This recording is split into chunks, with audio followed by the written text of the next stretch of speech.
Hi guys! Welcome back again on my YouTube channel. It's nga yung Kristen for today's unbox ko tong nabili ko sa Shopee worth 4,200. So, anong ba ito? Ito ay gamit guys, lalo na ngayon laging nagba-brown out or black out kung ano yung tawag dyan. So, lagi yan, diba? Kaya, need kong bumili ng ganito. Mga solar, need natin mag-invest. Kasi lalo na paggabi yung blackout, para lang yung tindahan natin. Kaya, need talaga. Importante talaga ngayon yung, lalo na pag may bata. Laging umiiyak yung bata, kawawa naman. Kasi, nagre-reklamo, mainit. Tas, paypayan mo, nakakangalay din katagalan. So, need natin to para maibsan yung init na nararamdaman natin. Char! Hindi guys, ito ay solar. Nag-invest talaga ako nito kasi good feedbacks naman yung mga nababasa ko. Kaya sabi ko, go ko na.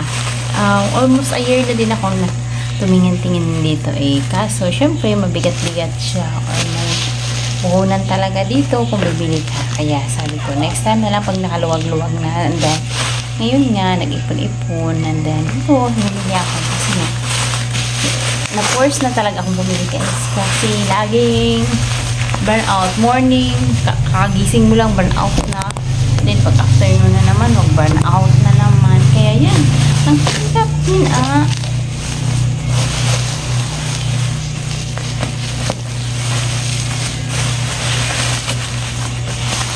Ang bilis lang dumating ng na-order ko nito. Parang wala pang 1 week dumating na siya. Siyempre, kinakabahan din ako kasi nga malaki-laking puhunan din. Pero, bumabasa kasi ako ng mga feedbacks, bumabasa din ako ng mga reviews. Good reviews naman yung mga nababasa ko. And then,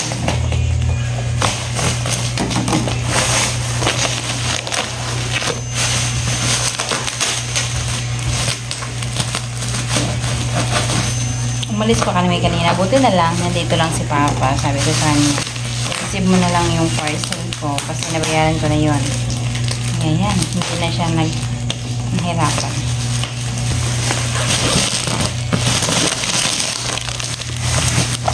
Siguro yung iba may idea na ano to.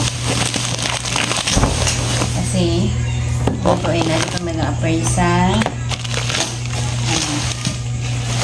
Lazada.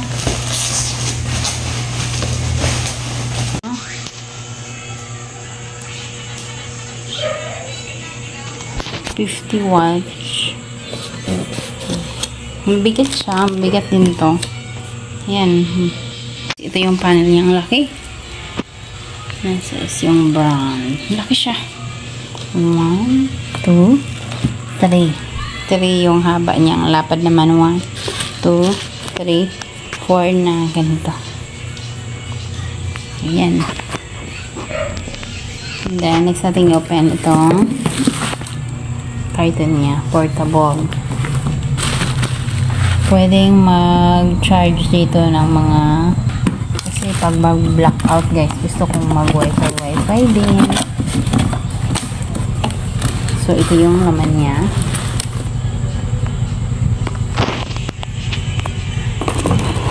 Meron siyang ganito pang yung sa battery ng motor or sa sasakyan, ito yung pwedeng gamitin para tumagal talaga bago siya maluban. And then tumitingin kasi ako sa mga videos ito naman ay gamit siguro dito sa mga wires. And then mabigat. Parang 5 kilos ata to. Niya, ito yung mga equipments. Mabigat siya. Parang mga 5 kilos to siya. And then, ito yung panel niya. Napakalaki. Thank you. Saksakan niya.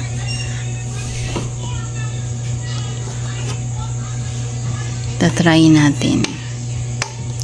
Yan, puno siya.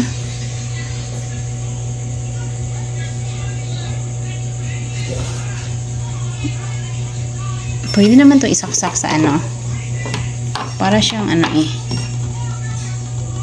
Yeah, pwede to isaksak sa kuryente para mabilis maano.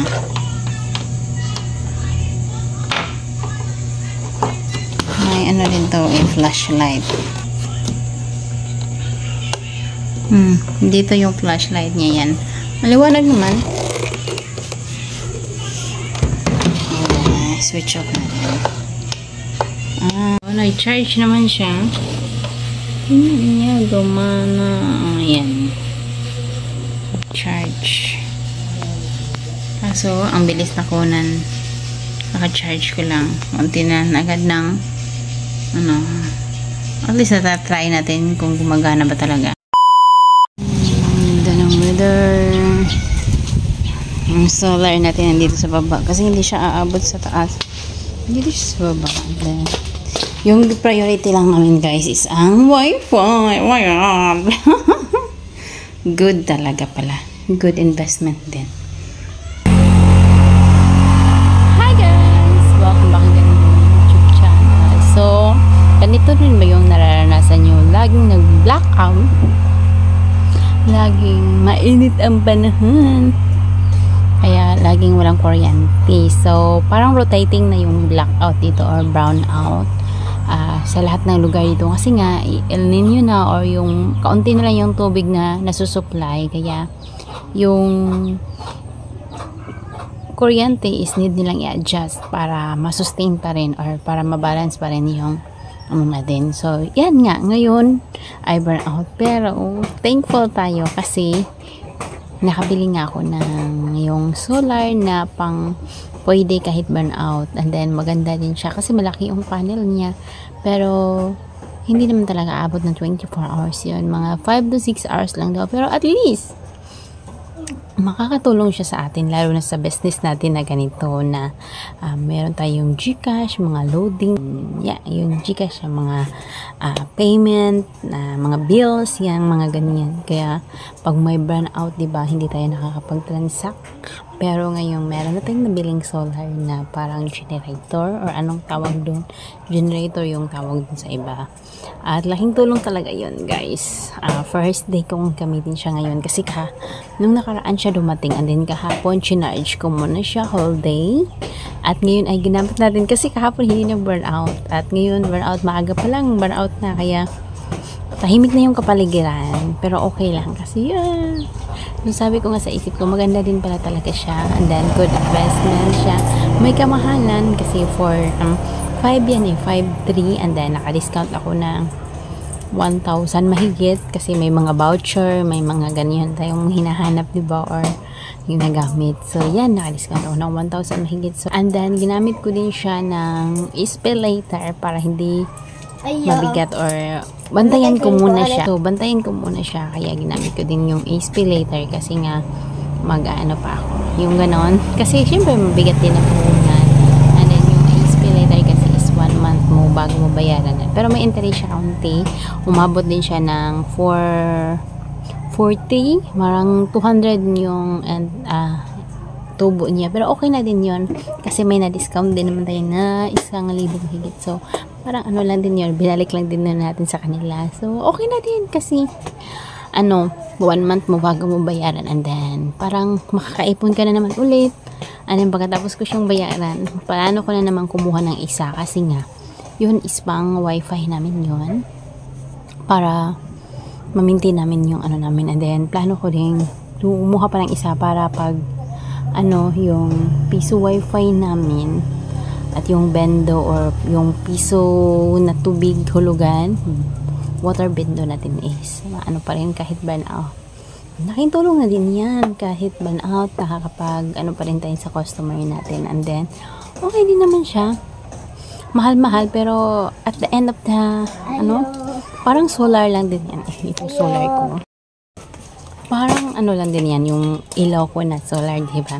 8 na yung na-invest ko dyan. And then, 5 dito sa tindahan, doon sa likod at sa kwarto namin yung isa. So, hindi ako nagsisi na bumili ako ng ganyang solar kasi, lalo na pag laging burnout guys, laging burnout, nakakatulong na sila. Unlike dati na, ang dilim dito pag burn out. So ngayon is maliwanag na siya sa loob ng bahay, maliwanag na, hindi na kami mahihirapan. And then yung isang solar na nandun sa kwarto ko is yun din yung gamit namin pang hanggang umaga. Hindi naman siya as in totally hanggang umaga, pero at least nakakatulong siya. So hanggang ano lang siya, mga 2 AM lang siya, kasi ano na namin siya ginagamit mga 8 mahigit or 9 yan, nag-iilaw na kami, or minsan nga 6 pa, kasi automatic ilaw na yan pag madilim na. So hindi na namin yan ino-off, kasi minsan late na kami nakakapunta sa kwarto, yung mga ganong kasi nga nandito sa tindahan. At yan, pagtingin ko wala na, malapit na malunan. So yan, good investment din naman para sa akin, or laking tulong talaga ng mga solar, kasi nga tulad nung fan din, lalo na ngayon sobrang init ng panahon. Nakakatulong yung fan na ng init, and then meron tayong bata, kaya need talaga natin ng fan sa mainit na panahon. So thank you so much for watching, guys. Sana kayo din, lalo na ngayong panahon na tag-init, need talaga natin ang mag-invest ng solar, kasi maganda talaga siyang investment, lalo na dito sa tindahan. Pag burnout, hindi na tayo kailangan mag-close kasi madilim. Hanggang anong oras yung gusto natin is pa rin, kasi maliwanag na yan.